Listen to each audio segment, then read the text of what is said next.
Third layer also plastic. உங்களுக்கு தெரியுதுங்களா? Full and full plastic. இது வந்து மண்ணில் போட்டாலும் மக்கவே மக்காது. இது மக்கிறதுக்கு குறைஞ்சபட்சம் 200 வருஷம் ஆகும்னு சொல்கிறாங்க. இப்போது first layer, second layer, third layer full and full plastic. இப்போ நம்ம ஹரி ஹெர்பல் கேர் நாப்கின் பற்றி பார்க்கலாம்.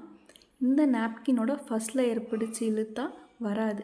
ஏன்னா உங்களுக்கு 2 சைடுமே ஸ்டிச்சஸ் கொடுத்துருப்பாங்க. காட்டன் மூவ் ஆகக்கூடாது.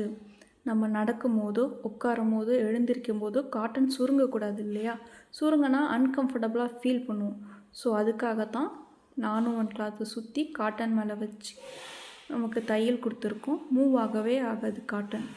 இந்த வந்திங்கன்னா நானும் ஒன் கிளாத்துன்னு சொல்லுவாங்க.